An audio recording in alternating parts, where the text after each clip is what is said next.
Here's what I wish I knew when I hit upload on my first video, because these are the mistakes that cost me momentum early on, and you can avoid making the same mistakes.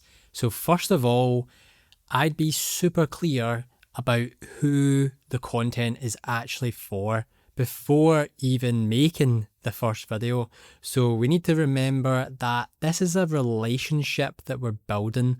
We're not just starting a channel for us. We're not going to grow on YouTube if we make content just for us. We need to actually think about our audience's needs. We need to create content that's valuable for them. And in order to actually understand what content is valuable for them, we first have to figure out who is our audience. Like I said, we want to build a relationship with them. And like any strong relationship, it's normally based around common interests. So typically when we're putting out content, we're looking to attract people like us. We're looking to attract people who are interested in the same things we are. They're interested in the topics that we want to talk about and the knowledge that we want to share. So do not make that mistake and just start your channel not knowing who you're making the content for. Take a moment to sit down and think about what it is that you want to share with the world. Who are the group of people that's out there that you could create content for? And what are their common pain points? What are their common problems? And orientate all of your content around that. So that is mistake number one that I made when I first started this channel. So the second mistake is, or sorry, not the second mistake, but what I would recommend that you do is to focus on 1 to 2 content pillars, not 10 random ideas. So what do I mean when I say content pillars? So essentially, a content pillar is a recurring theme that serves your audience. So this is really powerful. You really want to, first of all, identify who your content's for, and then you want to create even just one, but preferably 2 content pillars, because it's going to help you keep your content like give it good variety. It's going to ensure that it's not stale. It's going to keep things interesting for you and your audience. So the content pillar basically comprises of a purpose, content types within that pillar, and then the audience benefits. So let me give you an example. So my first YouTube channel is a travel based channel, okay? And obviously we can take, an obvious content pillar from that would be travel vlogs and storytelling videos. So let's break that down into the purpose first of all. So the purpose of that is simply just to take the audience along on the ride with us, to let them in on all of the places that we visit, the people that we meet along the way, the food that we enjoy, the various emotions that we go through. So that's really the purpose of those travel vlogs and storytelling videos. And the content types that we can create in there is really self-explanatory. You probably know the answer already. We can do daily vlogs. We can do cinematic storytelling videos where we maybe recap like the 5 best and worst places that we went to on one of our trips. So those are the kind of content types that we can create within that content pillar. And then what do the audience actually gain from that content pillar? What do they benefit from it? Because that's super important, obviously. So it gives them, first of all, inspiration. It can inspire them to go and do something similar. It gives them escapism. So they might be at a really rough time in their life, or maybe they're just working a job that is so mundane and they don't have the money to go on a trip, but they want to sort of vicariously live through someone else. So they can have a form of escapism there by watching our travel vlog videos. And it also gives people lifestyle connection. So our audience is going to connect with the lifestyle that we are living and we are showing on camera, because that's the lifestyle that they want to live as well. They might not be able to do that in the moment for whatever reason that may be, but we can connect with them because we share those common interests. We're interested in a certain type of travel and they're interested in that certain type of travel, and it just matches up beautifully. So that is a great way to, gain more of a connection with your audience is to think about the different content pillars that you could create and focus on for your channel. So just break it down into what's the purpose of the content pillar, what are the content types, i.e. the type of videos that you could create. Like another example could be like behind the scenes videos that we could do, and that sort of like travel vlog storytelling videos as well. So that's another content type. And then you've also got the audience benefits as well. And my gosh, the backdrop is probably changing right now because I'm in Scotland and the sun and the weather is all over the place. It's not sunny like it was recently. So another mistake that I made was not publishing frequently enough.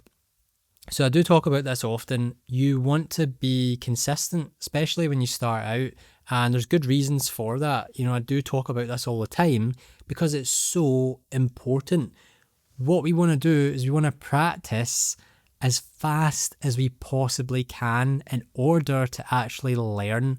So when we're starting out as complete beginners. We're often starting out and everything's really clunky, everything's really messy because it's really tough making videos, making content for YouTube or any other platforms. It's a difficult thing because there's all these different skill sets that you have to bring together in order to create a compelling video that your audience is interested in or someone out there is going to actually watch. So in order to actually get good, we're not talking about getting great yet. In order to just get good or even be mediocre in all of those skill sets, we got to practice. We got to put the reps in. We can't just read about it and watch videos about it and think about it. That's all fine, but we need to take the most important step next, which is to take action. And we practice. Practice every day or practice whenever you can, because the more practice you can get in, the better you're going to get at all of those skill sets. So simply by publishing more often, that is going to increase your skill sets across the board, and it doesn't have to be perfect, okay?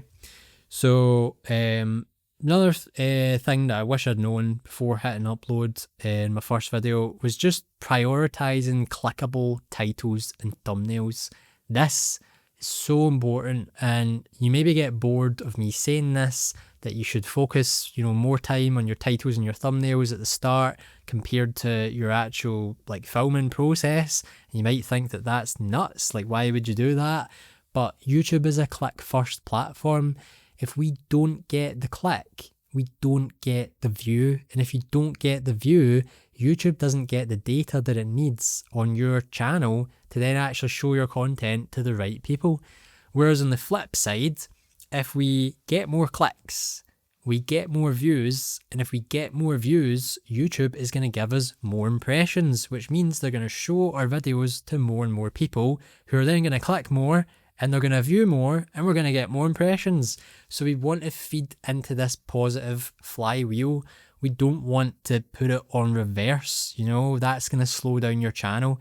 If YouTube starts to take a gamble on your channel, which is what they will eventually do if you're putting out content consistently. And by saying a gamble, I genuinely mean a gamble because they don't have any data to back up the fact that your content is good. There's just not enough data there. So they are essentially taking a gamble on you. There is a very low certainty that they have that your video is going to land well with the audience they're going to show it to, but they will take a gamble. And when they do, if you haven't worked on having compelling, strong titles and thumbnails and you don't get those clicks, YouTube is going to look at that and say, well, people didn't click on this video, they didn't watch it, so we're not going to show this again. And that is going to cause you to have this really slow flywheel. It's not even going to be a flywheel, you're just going to be stagnant. You're not going to get the growth that your video maybe deserves, and it's not going to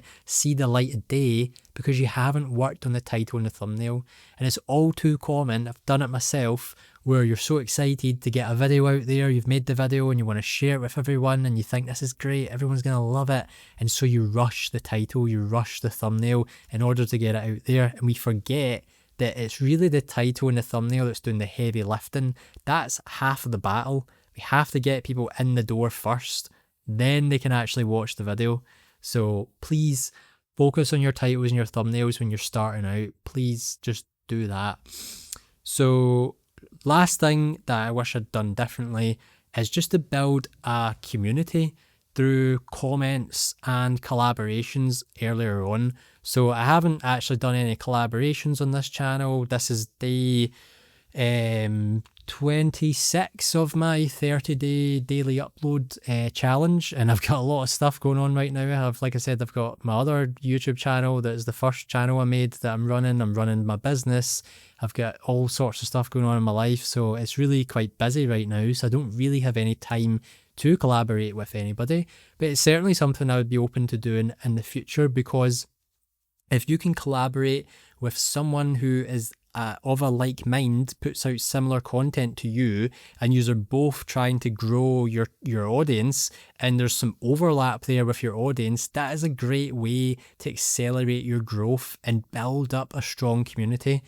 The way that I am looking to build up a community now is through the comments section. So you'll probably notice, if you've checked out any videos on this channel, thanks very much if you have, then I always leave a pinned comment, or at least always try to leave a pinned comment on the video. Even if no one else has commented, I'll leave a pinned comment, and I'll check in on my audience. I'll ask them, how are you getting on? What is your what's your niche that you're working in, or what's the biggest mindset shift that's changed your YouTube journey? You're just trying to engage with your audience. You're trying to build that community, and even if it seems like you're shouting into the void at the start, which it certainly does for me, because this is still very early days of this channel, you might think, well, what's the point? No one's listening, no one's watching, no one's going to reply to me. Just do it. Just do it, because you don't know. You might get that first reply. It might take a week. It might take a year. Who cares? Just put the pinned comment up there. Try and start a discussion. Like we spoke about earlier, it's a relationship that we're building here. We want to build a beautiful relationship where we grow this audience and we're all in it for the same thing. We're all mission driven for the same goal, and we're all here to help each other. That's what we really want. Talk to your audience like they're your friends. That's what I do now. When I'm chatting to you guys, I'm literally chatting to you guys like you're my friend, because you're watching this content and you're interested in the same stuff I'm interested in. So it's just really nice. It makes it a lot easier to create content, and it's more authentic for you guys as well. I've spoke about this before in other videos. The first 2 videos I put on this channel, you can go and watch them if you want. I don't hide any videos on this channel. They're not the best videos. They're not the same style that I do now. It was all scripted word for word. I forced myself to read everything off of an auto cue, and it just wasn't natural. It just wasn't me. There's a load of reasons why I did that, but yeah, it wasn't me talking to you like you were my friend. It was me performing, trying to take this piece of writing that I'd done and bring it to life, and it just didn't really work out that well. So yeah, that's another piece of advice I could say, is just talk to the audience like they're your friend. Check in on them, just be a good friend. Think about what a good friend would do in real life. So just to close up this video, nice wee piece of motivation here is just, you don't have to make the same mistakes that I did. That's the purpose of this video. You can go back and take a list of all these mistakes that I made and just don't do them, okay? I've done them for you. You don't need to do them. I can tell you, they will slow you down, slow down your growth. Learn from my mistakes and start stronger. Make sure that you can build that momentum even faster. So if you want to know a step-by-step guide in order to create content every single day, if you want, like I'm doing, or just to start your content creation journey, because you can use this if you want to create content like once a month, I've actually created a step-by-step guide, 6 steps to actually help you on your journey to grow your channel and start making your first lot of content. And you can just follow this step-by-step guide just like a blueprint. Okay, it makes it super simple for you to not overthink and just get in the game and start making content on YouTube. So if you want to find out what that step-by-step guide is, I've made a video. Just click it over here, go and watch it, let me know what you think. As always, thank you for watching. I'll see you guys on the next one.